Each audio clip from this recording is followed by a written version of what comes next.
I think it's KD right now. I think Jokic has a chance to catch him. We're talking about 3 MVPs versus 1 Yeah, MVP. if he gets a fourth, if he gets another championship and a fourth, then it's like, all right, you know what? Come on. Then Jokic is cracking probably top 10 of all time if he gets the 4th MVP. It's another championship. But again, like Danny said, Kevin Durant, I almost got my head cut off for saying I thought Kevin Durant was a better basketball player than Kobe Bryant. He is that good. He is 7'1". The things he can do with the basketball since till Wemby, we've never seen a dude with this kind of size and length do what Kevin Durant has done. The longevity of his career too, 14-time All-Star, everything he's done for Team USA.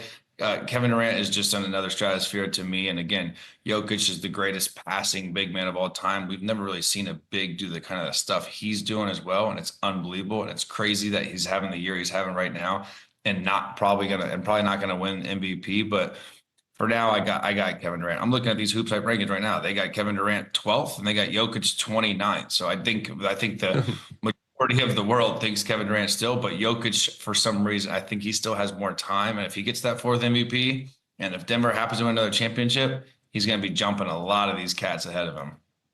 It's coming. It's coming. Chandler, Diana Taurasi said that Steph is one of the most underrated players in the NBA. We buying that? Okay.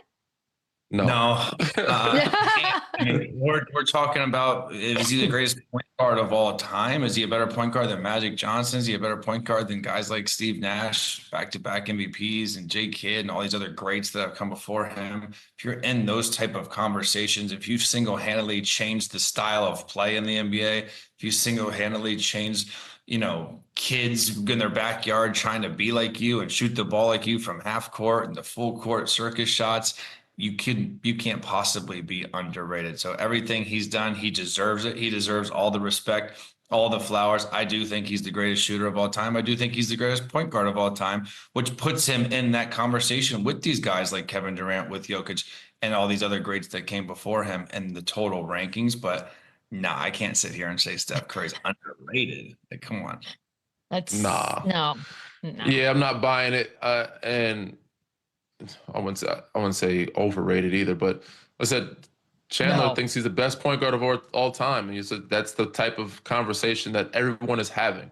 Everybody looks at him. And to me, when you look at the resume, and I think he's one of the most skilled players we've seen as well. He's probably more skilled than Magic. But the resume, when you match him up, I just can't do it just yet. And I'm biased toward my generation. But it's a Magic, what he's done. If you look at it, and he's done it in a short amount of time. We've had these debates, we all have them in the barbershop with our friends and our group chats. Always. So I've had these debates, and you look at the numbers, you look at the resumes, the championships, the all-team NBA, all-defensive team. It's hard for me to put Steph in front of Magic right now. And so if you get to 5th one, then now that's a conversation. But he's in top 2 to me, so, and that's pretty damn good. So to be top 2 in most people's number 1, it's hard to say that person's underrated. People put him in top 10 of all time. People put him top 5. Hot take. Number 1 point guard. There's no way you can put that person as an underrated person. Yeah, if you're the top 2 at anything, you're not underrated. No, it's you're rated well. You're rated perfectly fine. We got to take a quick break. More Run It Back on the other side. And a little bit of James Harden. Are you buying that? I mean, man, those are great 3 players to be there too. And SGA does have a little bit of all their games, the way he can stop and go on a dime, the way he speeds. No one can speed him up, whether you put a bigger guy on him or a smaller guy on him. He can post up a smaller guy, kind of shoot right over him with his little step back. And we obviously know how fantastic and how elite he is, like James Harden was, at getting to the free throw line and creating all the contact and just putting coaches in absolute misery the way he gets to the stripe. So I see it. I think he's got a little bit of everything in his game, and just the way he just carries himself, I think, is obviously the most impressive part about him. You can't tell if you see him on TV, whether they're up 20, down 20, he's got the same demeanor all game long, and he's wise, way above his years. So those are 3 good comparisons. And listen, the kid's having an unbelievable season. Think about how good of a season Jokic is having, and he's going to win the MVP over Jokic. That's how good this kid is. That's how good their team has been, and that's how good they're going to be for years to come. So I can see a little bit of everything with these players. So I'm buying it. Okay. Yeah. I like the modern day age Penny Hardaway comparison. I do think he has some similarities to James when it comes to be able to, it's a skill to be able to draw contact, to get fouled, to get to the free throw line. But I think they're two different styles of play. The D-Wade comparison, I don't see it as much because D-Wade was more, I'm not saying that Shai's not athletic, but D-Wade was more of an explosive force to the basket. He was like the guard version of Charles Barkley, the undersized guy that can dunk, get to the rim. I think he had the most dunks in career for a two guard, something like that, or behind, or number two. He's in the top three, whatever, in dunks.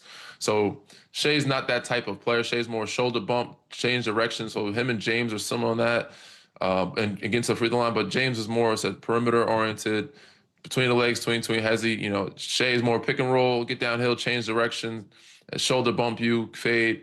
But they do get to the free throw line in similarities. I said him and Penny was the point guard that can do a decent amount of things, and he was more athletic too. But I said some of those comparisons I like, but I said I don't see the D Wade one as much because D Wade, I said his style of play is very different from kind of all three. But D Wade was very, very different in how he attacked and how explosive he was at the rim. All right.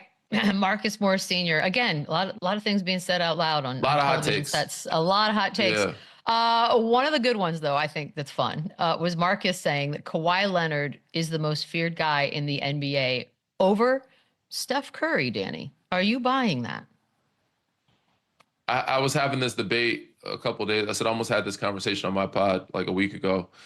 And I like this conversation. It's a good conversation, but overall, I would say no. I'd say in Kawhi's prime, at a certain point in time, there was a stretch. Yes, he was the most feared guy.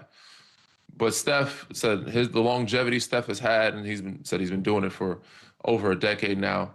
I think Steph might trump that. But when it came to if you're talking about both guys in their prime, that's a tough pick. For me, I think I'm going with Kawhi because two-way player, he could do it on both ends of the floor. That 2019 Kawhi, I seen it up close.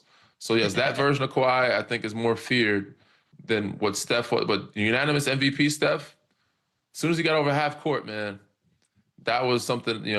That was something to fear. He was shooting 4 or 5 feet behind the line consistently and shooting at a high clip, like 45%.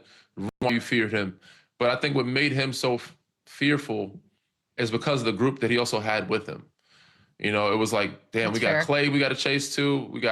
And then he had KD come around. But so when he had him and Clay paired up together, if you could just focus on Steph and it was just Steph by himself and it was just Kawhi by himself, I think I'm probably fearing Kawhi more because he can both. He's one of the best two-way players the game has seen at that position. I mean, what about Chandler? Like, what about today? Like, you have to play one of them, as the opponent. No, today, yeah, it's Steph. Today, it's Steph. I mean, Kawhi looks good. Kawhi looks really good right now. Don't get me wrong. But the last 4 or 5 years, I would say it was probably Steph because Kawhi's had injuries but when he's healthy, he's shown that he can still be that guy. And right now, today, Steph's a little bit older, but it's a toss-up, man. It's a toss-up. Chandler, you're the tiebreaker.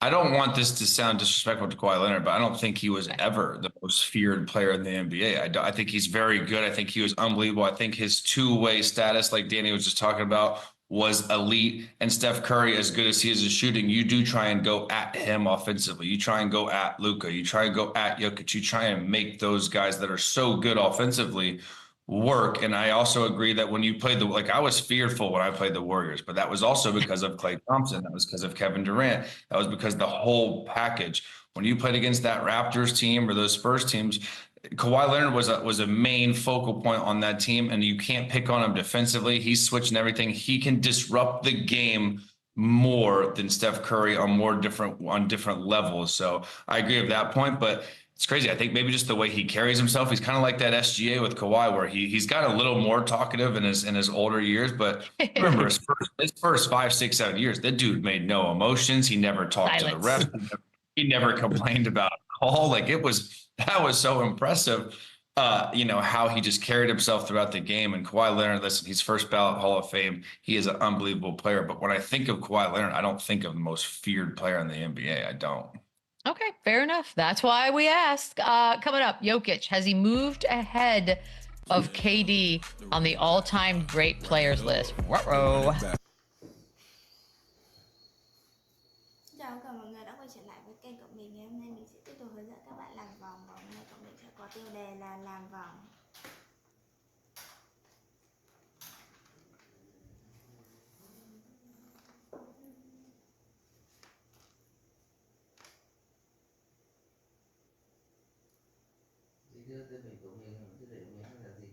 Làm vào đằng nào là có cả tiêu đề đâu. Nói cho cổ Không cần tiêu đề nữa. Long bảo không cần kìa. Nha, để Kiều Long nha. Đấy lại bắt đầu ấy. Tiêu đề của mình là làm vòng. Đấy đúng rồi. Thế không bình thường thì nói thế thì cũng đúng mà. Màu trắng nha, màu trắng nha.